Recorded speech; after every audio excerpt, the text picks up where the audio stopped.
Welcome to I'm Your Target Demographic. Today we're going to be talking about spoilers for the movie X-Men Days of Future Past. We're going to talk about everything, so if you haven't seen the movie, don't watch this. I do have a written review, completely spoiler-free, that you can read at I'mYourTargetDemographic.com. Alright, still with me? Okay. So, I love the movie. I saw it last night. I've been thinking about it since. I think it did a lot of things right. And I think it did a few things kind of weird, but nothing bad enough to detract from giving it a perfect 5 Atom Head score. But now we're going to talk about specific moments, things that were cool, things that were weird, maybe Easter eggs you didn't know about. So we're going to cover all that. So when talking about this movie, let's start with the kind of opening of the movie and things that happen in the future, right? So kind of that group of people.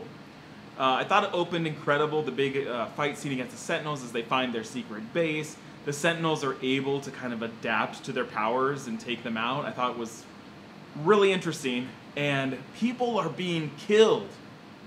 I mean, when you see Iceman get like decapitated and his head like rolls towards you, you're like, this just got serious. But then they do like a short time jump, like a little bit into the past, and you kind of learn that this is their technique to kind of outrun them, so they can always see, you know, when they're going to show up. It kind of makes sense, and it brings back some of those heroes that I was like, dang, Iceman's only going to get like 5 minutes of movie time? So they fixed some of that, so those characters appear throughout the movie, which I thought was actually more screen time than I thought they would get. You know, after that opening scene, and they released the opening battle on YouTube like prior to the movie, and I was like, if that's all we see of Colossus, if that's all we see of Bishop, I'm going to be really upset. But luckily, we get a few kind of scenes throughout the movie, and then we get another big battle with them towards the end. So it's really cool, and actually more than I expected. And these battles, even though some of these X-Men we've never seen before, so we've got like Warpath, who's like the guy with kind of the eyeshadow stuff on. We've got Blink, who's creating those like crazy cool like portals around. Super interesting. We got Bishop, Sunspot. We have heroes we've never seen. But these battles felt more like an X-Men movie than I've really ever seen, right? So you've got like the team dynamics when Blink creates a portal and Colossus jumps through to kind of gain momentum, and he's like falling through, and when he eventually hits someone, it's like crazy. Like, we never really saw that in previous movies where they kind of use their powers in collaboration.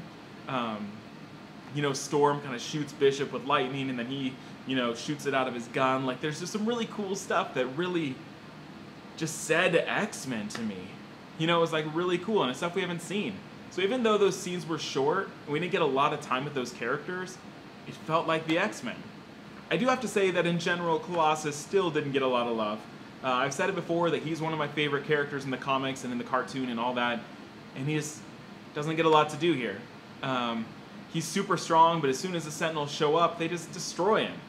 I mean, he dies a couple of times in the movie. They rip him in half, they do all sorts of stuff, and it's like, I just want to see him just knock one of them out, but we don't really get to see it. So kind of a disappointment.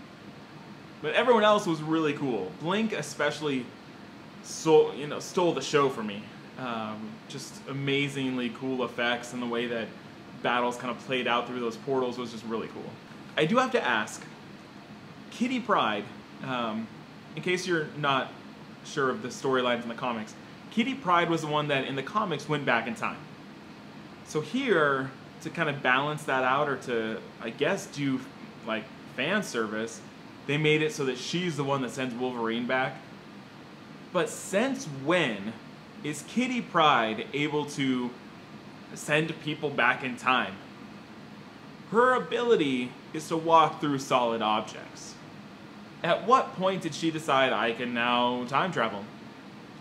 Just kind of weird, never explained. Not sure why she's able to do it. If anything, it would make sense that Professor X, who can go into people's minds, see people's thoughts, would be able to send someone's mind into the past. So why didn't he just do it?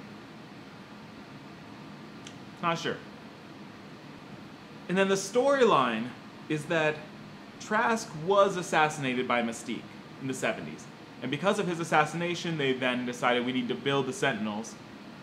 So that's what happened. Right, in the X-Men movies that we know, that is the storyline. So if Trask in the 70s was assassinated and they started building Sentinels, why did it take like 50 years into the future for these Sentinels to become all-powerful? And wouldn't these Sentinels be around during the other X-Men movies? I mean, during X-Men 2, when William Stryker is trying to capture and defeat the mutants, why are there no Sentinels? At that point, they've been around for 30, 40 years. So the history doesn't make sense. I would buy it if it was something that was changed because of what they do in the movie. But that's the history as we know it, is that Trask was killed, Sentinels are built. So the timeline doesn't really make sense that they would wait that far into the future to become that powerful. If they get Mystique's DNA in the 70s. So, I don't know. Kind of confusing.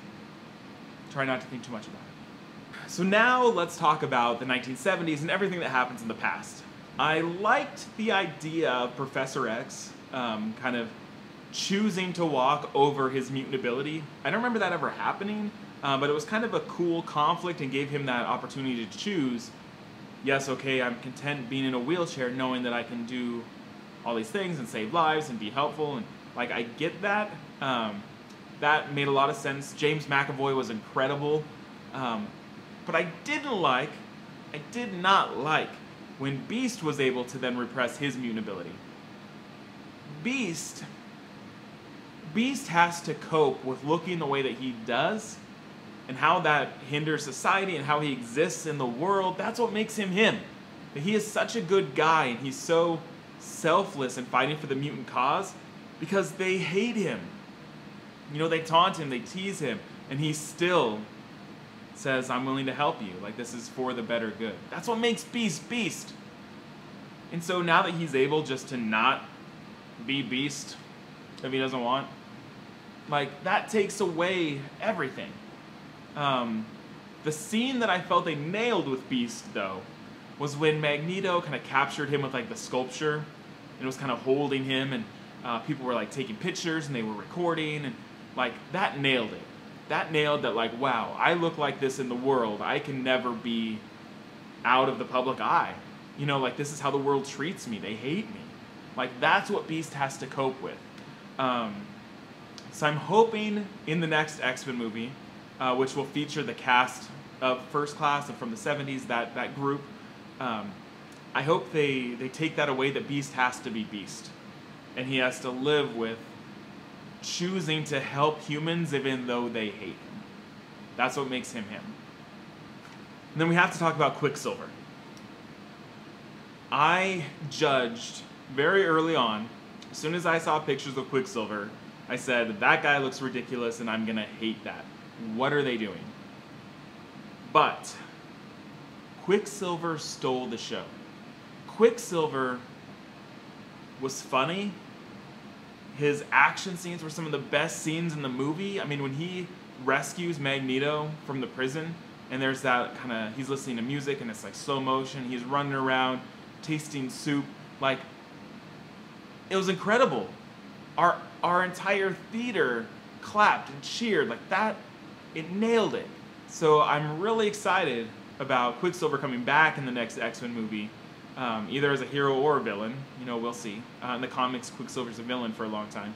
But I'm excited about seeing more of that and what can they do with that, because in this movie he wasn't in a lot. After he rescued Magneto, he kind of bounced and that was it, see you later. So I'm excited about the opportunity to see him in the movie more. And then, you may have seen in my other video about Quicksilver and Scarlet Witch, which you can see up here. He is the son of Magneto, which in the Avengers they're not going to be able to talk about. And I didn't think that in this movie they would reference that. I was like, they're not going to go there. But Quicksilver said one line that nailed it. That he said, you can control metal. My mom knew a guy that could control metal. Like, just enough so that those of us that knew what were going on, you know, what was going on, we'd be like, yes, that is awesome that they put that one line in there. And who knows in the next movies if they're going to actually go to that place.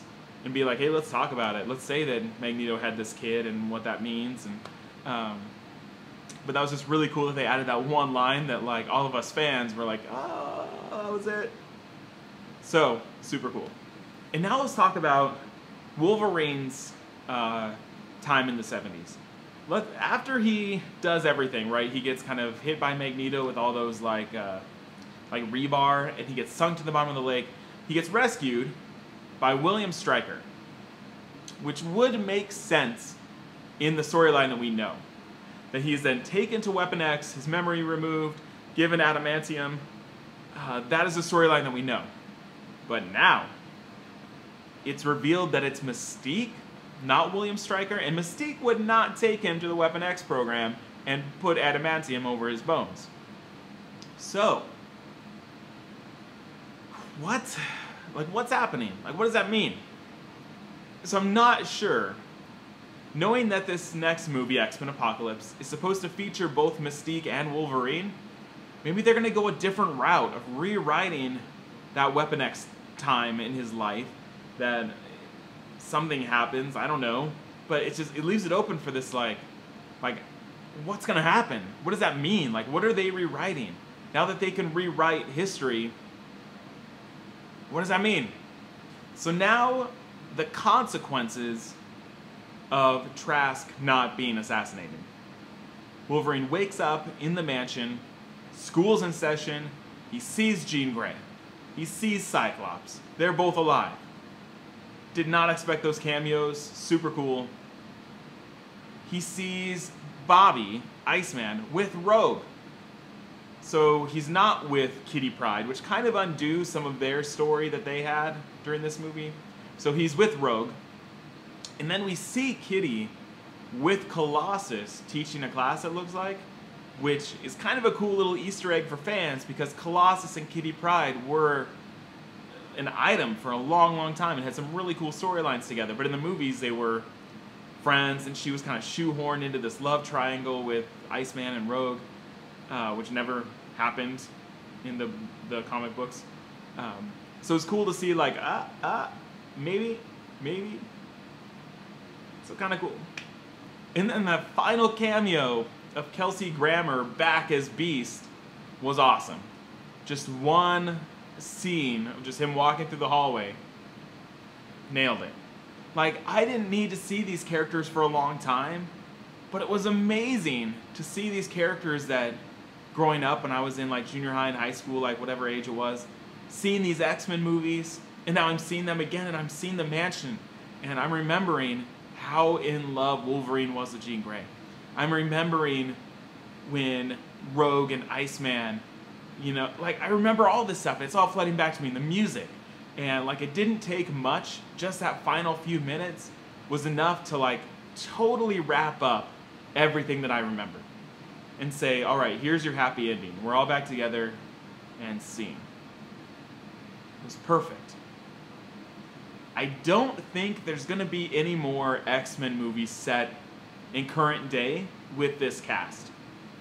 I don't think we're going to get Halle Berry for another movie. I'm surprised they got Femke Janssen and James Marsden to come back. So I don't think we're going to get another movie now until they kind of start over. But this was a perfect ending to that story. So we still have kind of unfinished business in the past. So we can still do some of those stories with a young Charles, with a young Magneto. Somehow if they have Wolverine in there, we'll see. But I think the story now is done. And it was perfect. So I have no complaints about that. So what does this mean for the next X-Men movie, X-Men Apocalypse?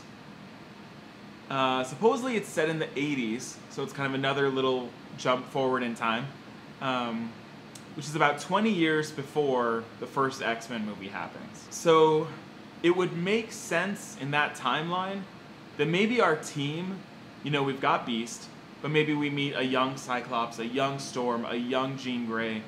We get these heroes that we know are going to grow up and kind of take over the school. If we don't start to see them soon, it's like, where are they? You know?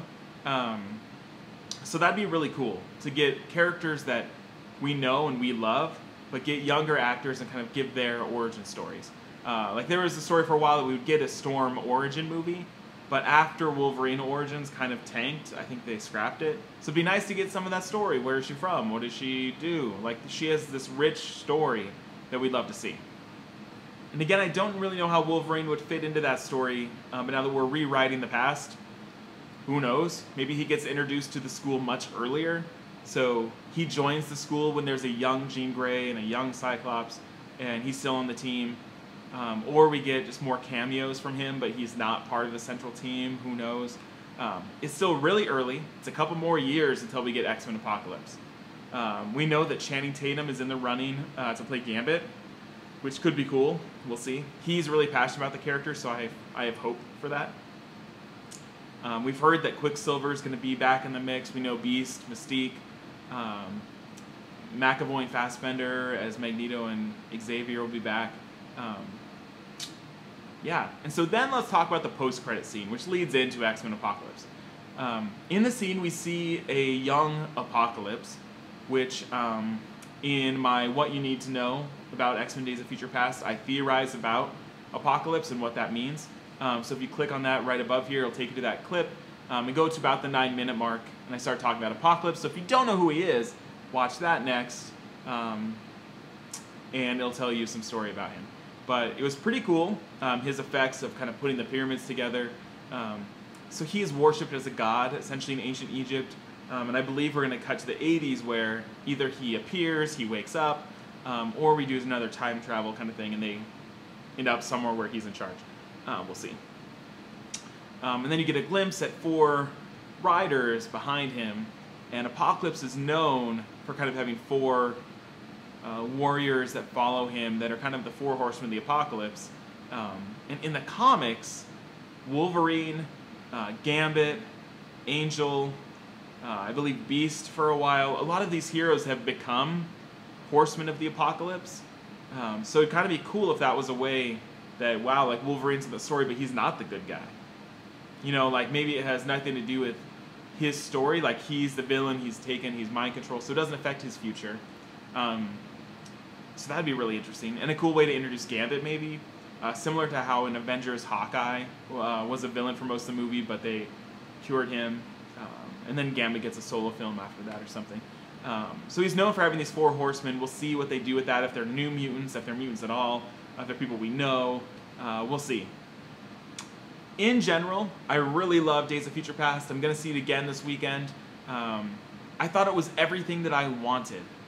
You know, it had that nostalgic feeling, and it wrapped up all those stories, and it made everything that I hated about X-Men 3, every choice that they made that I was like, like it wrapped it up and it fixed it.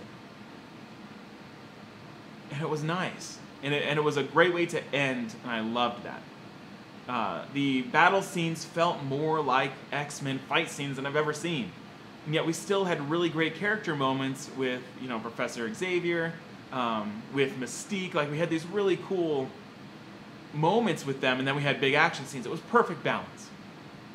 Let me know if you agree with this. Write down your comments, your thoughts. We're talking full spoilers here. Talk about what you want in Apocalypse. As we get closer and we get some news, I'll definitely be talking more about it. And also check out this video here about X-Force, which is supposedly a spin-off that they're writing, either as a movie or a TV show. And that could be a cool place for some of these other mutants in Days of Future Past to get some more screen time.